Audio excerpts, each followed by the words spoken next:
Bem, na nossa última aula sobre invertebrados, vamos falar dos moluscos. Os moluscos são animais de corpo mole e eles são divididos em três principais classes que nós vamos ver aqui. A primeira dessas classes é dos gastrópodes. Então, a classe dos gastrópodes pertence ao filo dos moluscos. Aqui nós temos, então, animais. O que significa gastrópodes? Podes, pés, gastro, estômago, né? Sistema digestório. Então, eles andam com o estômago, vamos dizer assim, com a barriga no chão, arrastando a barriga no chão. Então, nós temos aqui uma lesma, que não tem concha, e aqui um caracol, que tem concha. Eles apresentam 4 tentáculos, como você percebe aqui, 2 sensoriais menores embaixo e 2 que têm olhos nas pontas. Esses olhos não enxergam imagens sofisticadas, mas se está claro, escuro e vultos, tá bom? Além desses que você está vendo aqui, né? Esses são terrestres, existem caramujos, que são aquáticos, né? Esse aqui é um marinho, com uma concha, e aqui de água doce, com concha também, tá? E lesmas marinhas, que são chamadas de nudibranquios, são sempre de cores bastante interessantes, né? Coloridos, que têm estrutura semelhante a brânquias aqui para respirar dentro da água, tá? Vamos ver como é que é a estrutura geral de um molusco. Eles apresentam uma cabeça, tá? Um pé, que é musculoso e é capaz de fazer esse animal, inclusive, subir numa parede ou numa estrutura lisa, tá? E uma massa visceral que fica embaixo da concha, quando ele tem concha, ou simplesmente são os órgãos que ficam dentro do corpo do animal, tá? E a concha, que é uma proteção, considerada também um esqueleto externo desses animais, tá bom? Como é que é lá dentro? Então, a massa visceral são os órgãos que estão dentro do corpo do animal, seja ele coberto por concha ou não. O que nós vemos aqui? Aqui dentro nós temos o pulmão. Então, os gastrópodes que vivem na Terra respiram por pulmões. Nada mais é do que um espaço rico em vasos sanguíneos que realiza as trocas gasosas. Quando eles são marinhos ou de água doce, ou seja, aquáticos, ao invés dessa estrutura, eles têm no lugar uma brânquia que é mais eficiente dentro da água, tá? Aqui está o tubo digestório desses animais e depois nós vamos ver como eles se alimentam.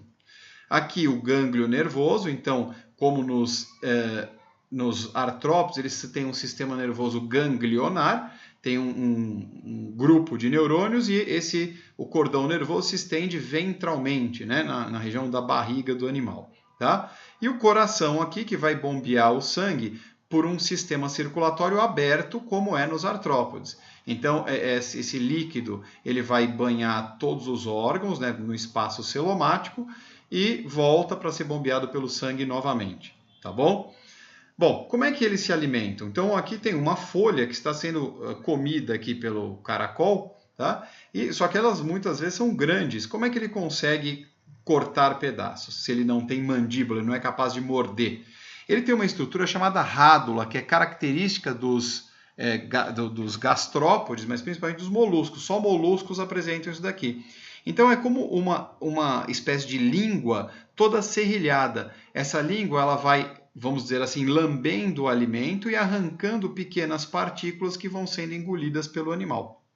Tudo bem? A outra classe de moluscos é dos bivalves. Valve significa concha, né? Valva, e bi, duas. Eles têm duas conchas, como você pode ver aqui, tá? Quem são eles? São aqui os mariscos, certo? Aqui você tem um outro bivalve comum, aqui é o sifão por onde entra e sai água, para que ele filtre a água para se alimentar e banhe as brânquias, tá?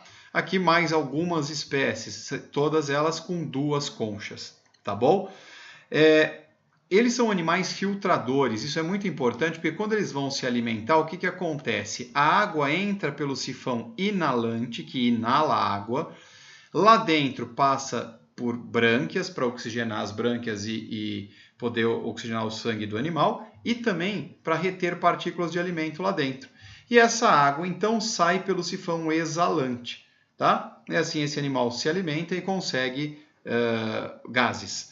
Aqui a gente pode ver o pé escavador, que é comum nos bivalves. Tudo bem? Bom, A última classe de moluscos é dos cefalópodes. Então, nós temos aqui alguns exemplos. A sépia, que é capaz de se camuflar incrivelmente, mudar de cor. Essa aqui, inclusive, é bioluminescente. Tá? As lulas, o Nautilus e os polvos. Tá? Então, são os principais representantes dos cefalópodes. O que significa cefalópodes? Podes, patas, pés, céfalo, cabeça. Então é como se eles tivessem os pés, né, os braços aqui do polvo, já grudados diretamente na cabeça. Bom, aqui a gente tem os tentáculos, então grudados diretamente na cabeça, aqui na sépia.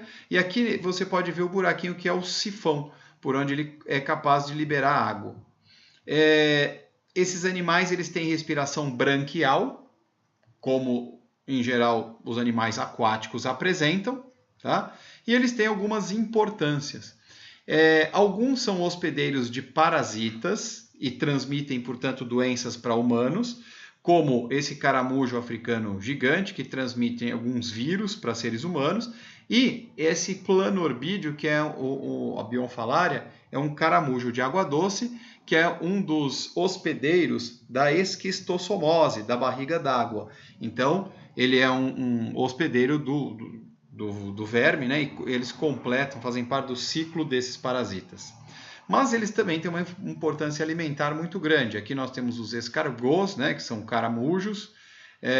A gente tem aqui ostras, tá? Os mariscos, rodelas de lula, polvo. Então, eles são fundamentais para a alimentação humana em várias partes do mundo, inclusive dentro do mar. Tá bom? Agora você vai fazer exercício sobre esse assunto. Vamos lá?